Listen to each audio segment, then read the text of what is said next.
This is Jerry Machewski with Balance Community Slack Science out here in sunny Davis, California. We got about a 200-foot slack line here set up.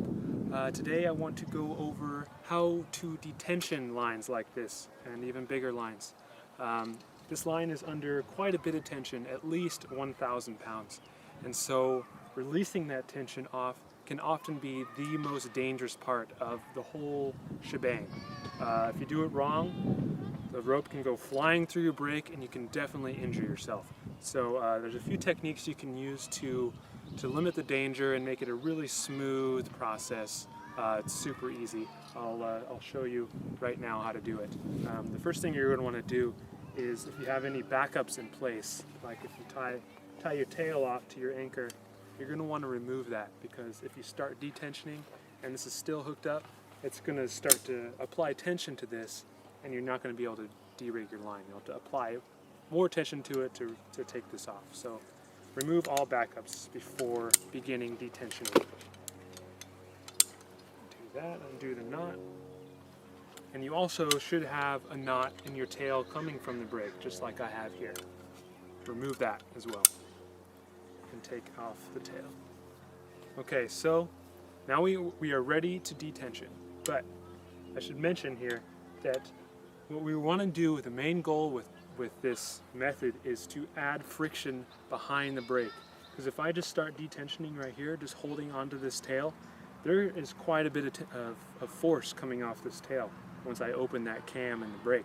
And so if I add friction, like so, and so that this carabiner will be holding some of that force, the detensioning process will be much more controllable, as you can see here.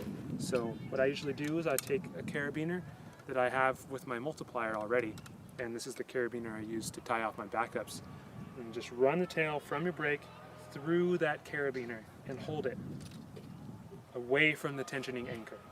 And then open your brake by pulling on the handle, nice and easy, and slowly let out tension, just like that.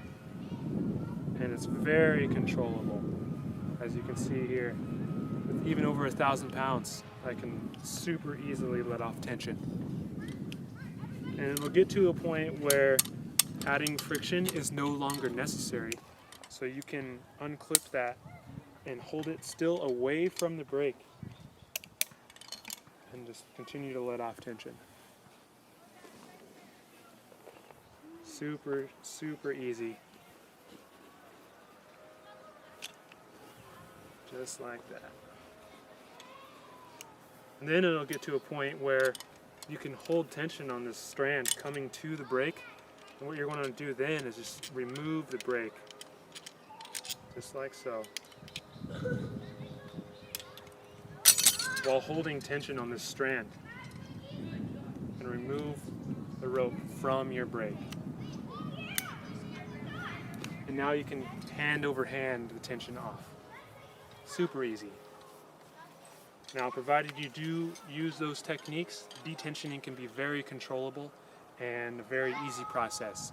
But if you do other techniques, or just simply open that brake without holding tension on the tail or adding friction behind it, it can be very dangerous. And I strongly suggest using these techniques when you detension your line. That pretty much covers it. My name is Jerry Machewski with Balance Community Slack Science, and thanks for watching.